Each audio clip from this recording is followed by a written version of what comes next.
In this video, we're going to take a look at installing all the driveline component for the Nissan automatic transmission RL4R01A, and that will be for the Nissan VG, and transmission 4EX65 or 66 for the VQ engine. The components that are going to be installed into the automatic transmission is the front planetary carrier. Careful inspection must be taken that the gear, rotation, and its teeth are in factory recommended condition. Also, the front sun gear, thrust washer bearing, and its physical gear with the race must also be inspected to make sure there is no defect or damage. The reverse drum clutch assembly, where in our part series we took a look at servicing the clutch and steel liner for the reverse clutch assembly. Our next part is the high clutch assembly. So in this here, we also took a look at servicing the clutch, steel liner, and the piston, inner and outer seal. The next part is the high clutch hub. Then we move on to the front internal gear with rear planetary carrier. So this will be the planetary carrier, and this will be the front internal gear. The next part is the forward clutch hub. So in here we have a sprag, which is a one-way clutch, and it's fitted with this rear internal gear. So that gear is in here, and this part that you will see has passageways for oil lubricating holes.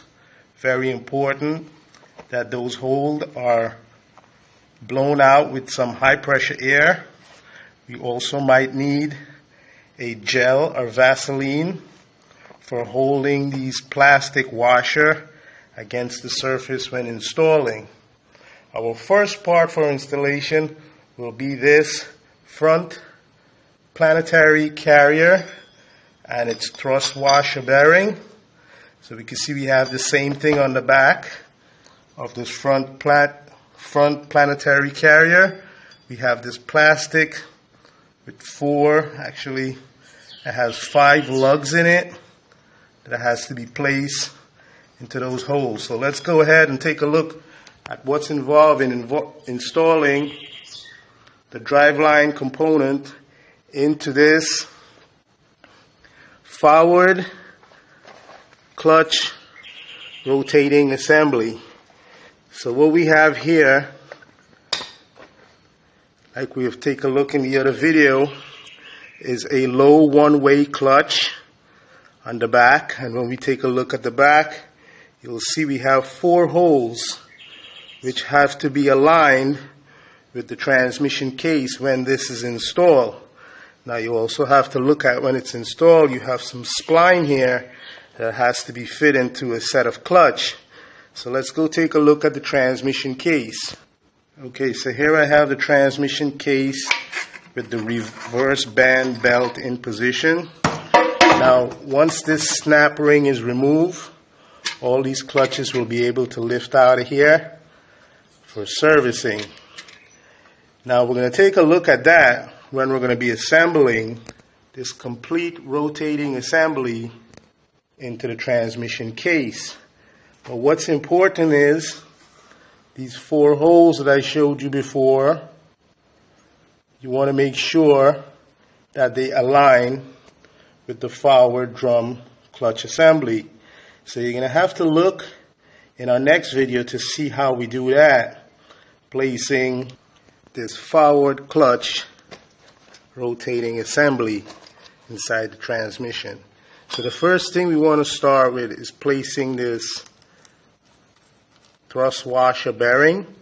You want to make sure you rotate it with a little transmission oil in there, making sure that it rotates smooth. Now you see we have a fit on this back, so we want that down so it could maintain stationary position inside where it's fitted.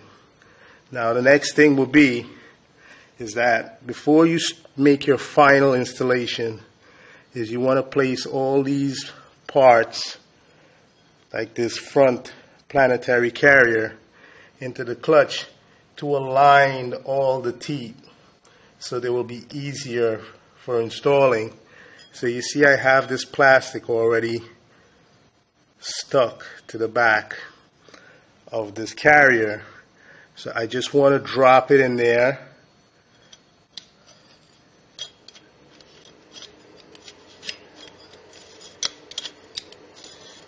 So this is you're going to have to play with it, moving it back and forth, and that should be it. It's in position.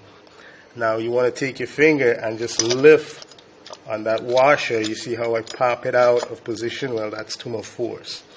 So you just want to lift on it, making sure that there's not much movement on it once this carrier is seated in its clutch position. The next part we want to be installing is this forward clutch hub. So we have a one-way clutch inside of this. So we just want to drop this in. Now this is going to take aligning with the top set of clutch. So it's going to require two hands most of the time, but that's what you want to look at. You want to make sure your assembly is raised above your clutch plate, the last clutch. Now once you have that in position, remember we have this one-way sprag. So now we want to install this rear internal gear. And you see we have a plastic on this. On the back we have this washer, and it has two slugs on it which has to be into these holes to prevent it from spinning, because we just want lubricating oil to lubricate. Now once you get this in position, you're going to be able to stay stuck to the back. So you're going to have to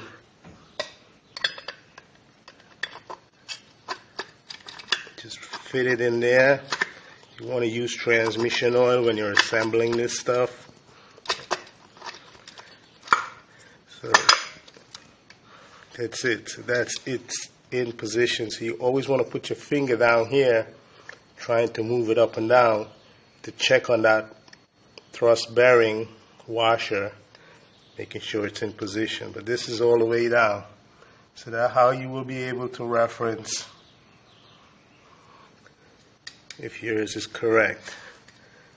Now once we have that in location, we're going to place this front internal gear with rear planetary carrier, and we see we have a thrust washer bearing with it, and we have a sun gear. Now in there you'll see we also have another needle roller thrust bearing. And we want to take another inspection at the gears, making sure they're not compressed, broken, chipped, and they're rotating smoothly inside of the shaft. This is going to give us nice smooth rotation and limited loss of horsepower. Now once these stuff start moving and playing in there, like on the shaft, eventually it's going to break in that ring gear. So what we want to do here is we want to place this part in, and we're going to see on the back of this one we have another, this is a race. So this is an outer race for that bearing, this bearing here. So it's very important that it's in location. So we just want to drop this in.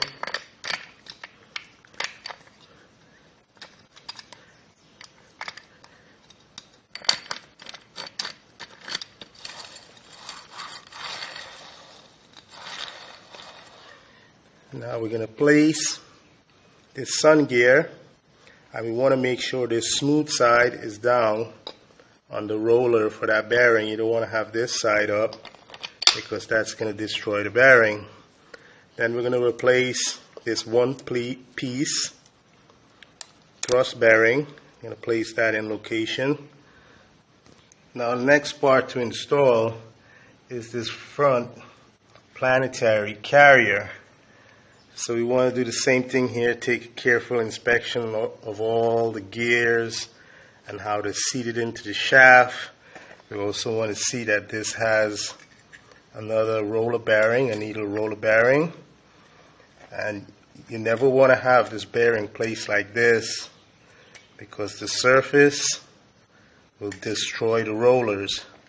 So when we take a look at this part, this will be installed. So you're going to have to mess around with the gears on the internal.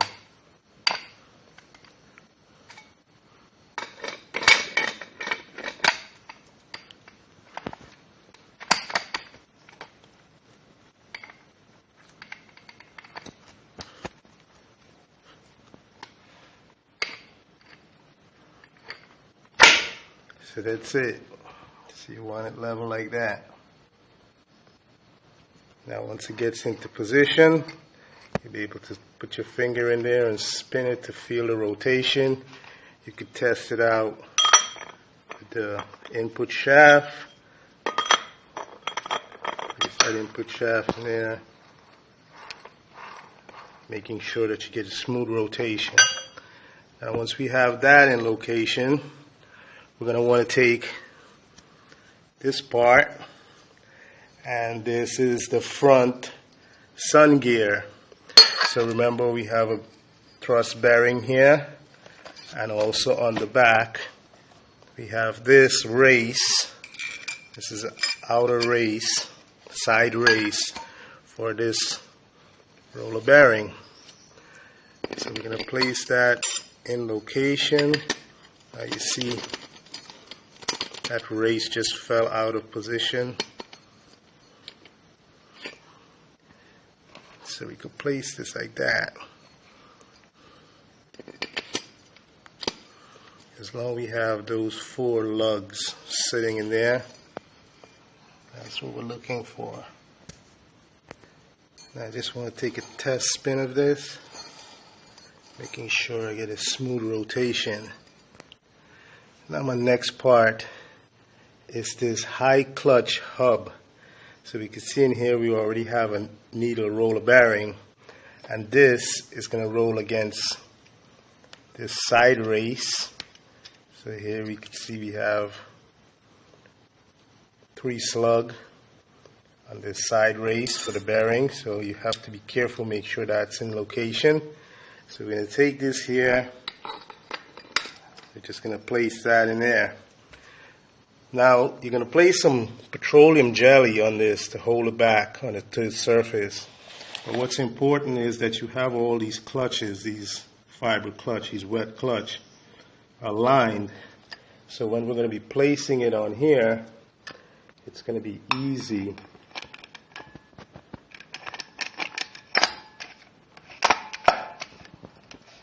So you see,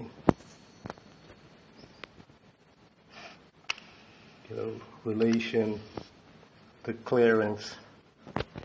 Now in the description, I'm going to place as much clearance as I can, specification.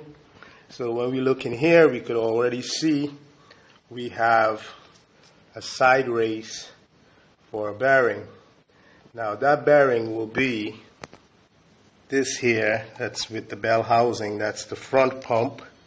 So when we take a look at this, you don't want to place it like that because those holes are going to destroy the bearing. You want to make sure it's placed like this, and this surface here will brace against in here. Next part for assembly is this reverse clutch assembly. So we just want to take this up,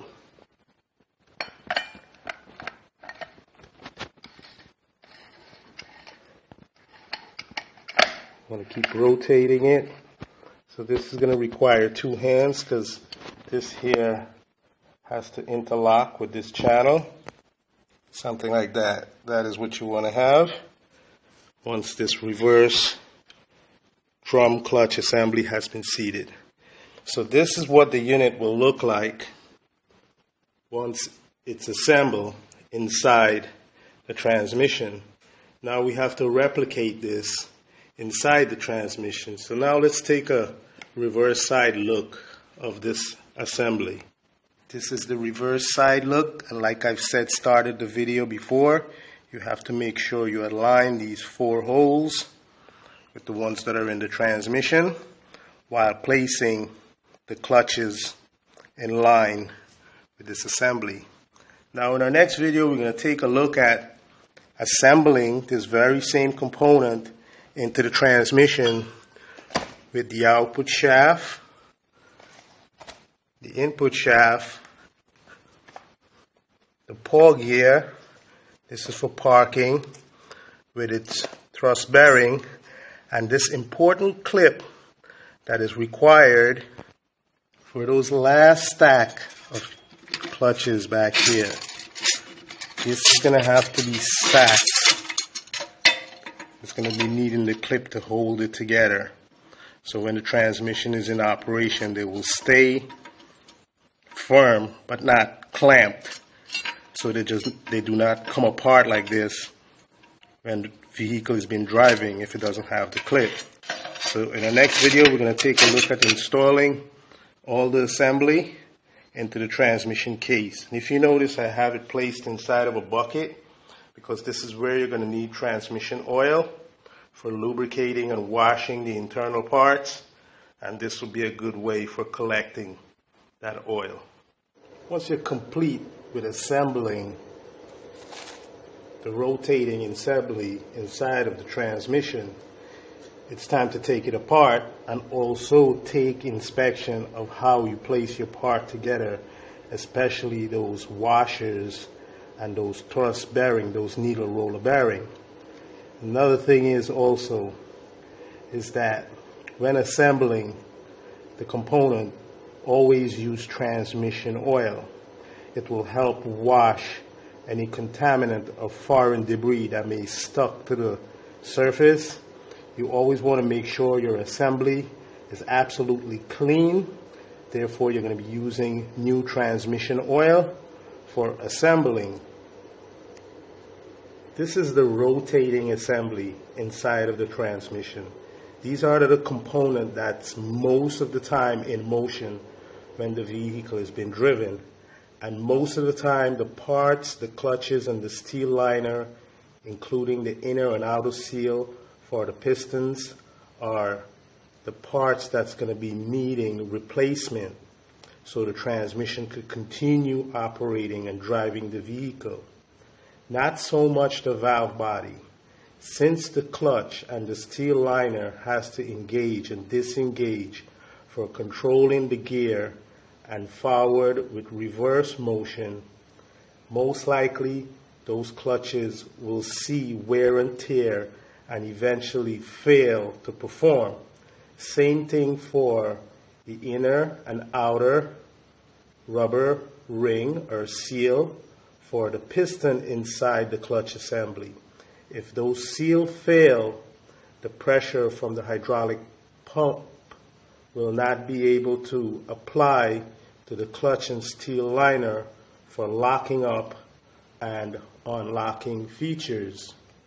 Let's flip the rotating assembly over for disassemble. So the first thing we want to remove is our reverse drum assembly, and we want to always make sure we keep the clutch in line.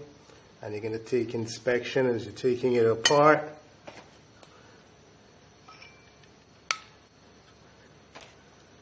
So we know when we remove this part, we have to always look in here for this race for the bearing. Now when we take this part apart, we have to look for that race for this bearing. And also in here we have a thrust needle washer bearing. So now when we take this off, we can see we have surface here that the bearing is pressed against. When we take a look at in here, you see how the bearing wants to fall to the side. But we have to make sure that you have the bearing in the correct location, because sometimes the bearing will have an edge for seating it in the center. So this one does not have that. So we're going to remove this, and this is our sun gear. Like I said before, you always want this part at the top, never this part. This part should always be rolling against that roller bearing, this needle roller bearing. So that's our planetary. On the back of this planetary, you see we have the washer, which is a race for the roller bearing, and that has 3 slugs on it for this bearing. So let's get this out of here. So you see this will come out as one piece, but always keep it together as a one piece.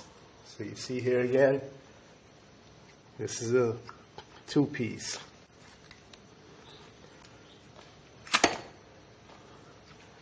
So you always want to assemble it as a one piece. Careful attention must be taken with this plastic washer.